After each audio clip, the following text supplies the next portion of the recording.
प्यारे बच्चों, आज हम मेसोपोटामिया सभ्यता में शहरी जीवन, जैसा कि आप पहले पढ़ चुके हैं, पहले भाग में मैं बता चुका हूँ कि शहरी जीवन की शुरुआत और लेखन कला की शुरुआत मेसोपोटामिया, जो कि आज का आधुनिक इराक है, वहाँ से हुई।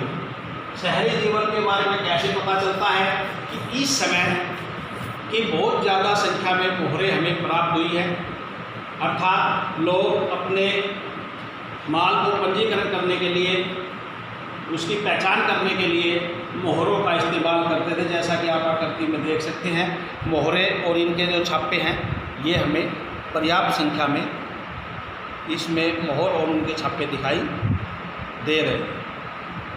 प्यारे बच्चों, इसके अलावा हमने ये पाया है कि जो राजा और रानियाँ थी, वे विलासिता का जीवन व्यतीत करते थे। बहुत ही कीमती वस्तुएं उस समय की हमें मिली है, और विशेष रूप से राजा और रानियों की कब्रों में हमें बहुत कीमती वस्तुएं मिली हैं। ये क्या वस्तुएं हैं? आभूषण, सोने के पात्र, महत्वपूर्ण कीमती लकड़ियों के वाद्य यंत्र या दूसरे ऐसे कीमती मणियों से बने हुए आभूषण हमें इनकी कब्रों में मिले, जिससे ये स्पष्ट होता है कि ये बहुत ही विलासिता का जीवन व्यतीत करते थे। इसके अलावा कानूनी दस्तावेज हमें मिले हैं, जैसा कि हमने पिछले भाग में पढ़ा था कि इन लोगों ने जो हम पट्टिकाएँ थी, पट्टिकाओं में शादियों का रजिस्ट्रेशन या दूसरे काम करने शुरू कर दिए थे। तो ऐसे दस्तावेज हमें मिले हैं। इन दस्तावेजों से स्पष्ट है इस समय एकल परिवार को आदर्श माना जाता था, यानी कि एकल परिवार का प्रचलन था। लेकिन जो बेटा शादी के बाद अपने माँ बाप के साथ रहना पसंद करता था, पिता परिवार का मुखिया था, विवाह आपसी सहमति से ही किए जाते थे। माता पिता दोनों पक्ष के आपस में सहमति देते।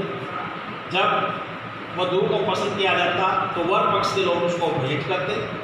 शादी की रस्म पूरी होने के बाद दोनों पक्ष के लोग आपस में भोजन करते, मंदिर भी जाते।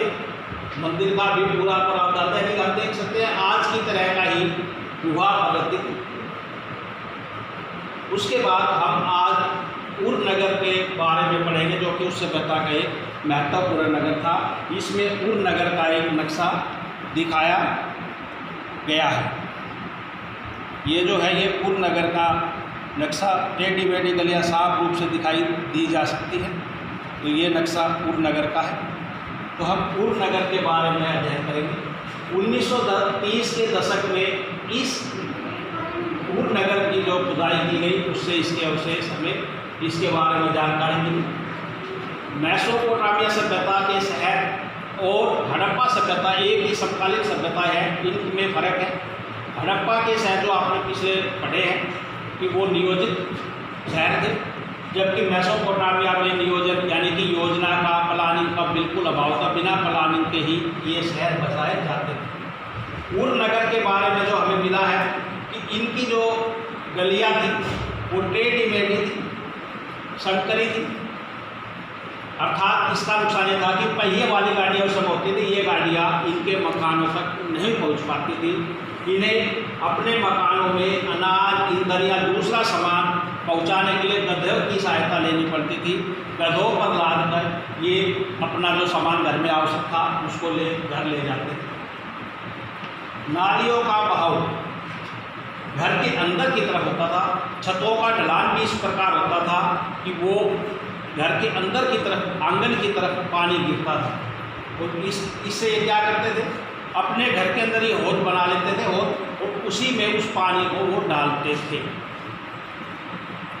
इसके अलावा इनमें एक और ये था, ये घर का पूरा कचरा जो भी होता इसको गलियों में ही फेंक देते। सफाई का सर्वथा अभाव था, इसका उन्हें नुकसान भी उठाना पड़ता, बदबू रहती। इसके अलावा जब वो कचरा गली में जमा हो जाता तो वो कचरा धीरे धीरे जब बारिश आती तो इनके घर की तरफ आने लग जाता, वापस पानी में बह गए।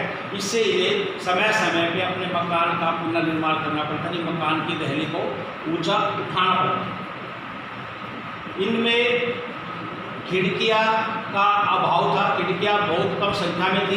प्रकाश के लिए ये दरवाज़ों का इस्तेमाल करते थे, बाहर की रोशनी और हवा के लिए। और इनके जो दरवाजे थे आमतौर पे घरों के अंदर आंगन की तरफ दरवाजे खोलने की इनमें प्रथा थी। गलियों में जो दरवाजे मेन दरवाजा होता वे आमने सामने एक दूसरे के दरवाजे नहीं होते थे। इनमें सर्वदा अंधविश्वास भी फैले हुए थे, जैसे जिस मकान की दहली ऊंची होगी उसमें धन दौलत आती है, नहीं धन दौलत से भरपूर रहेगा, इसलिए समय समय पे अपने मकान की दहली को ऊंचा करते रहते हैं। इसका एक कारण अंधविश्वास भी हो सकता है, दूसरा कारण ये भी हो सकता है जैसे मैंने बताया कि बारिश का पानी के साथ कीचड़ घर के अंदर भी आना शुरू हो जाते थे, जिससे उनकी मजबूरी भी थी। आमने सामने मैंने बताया ये दरवाजे नहीं रखते थे, ये इस प्रकार रखते थे। घरों की बनावट इनकी इस प्रकार थी कि बाहर से कोई व्यक्ति अगर है तो उसको घर के अंदर का यानी इनका वो बिल्कुल भी पता नहीं लगता था, गोपनीयता घर की बनी रहती थी।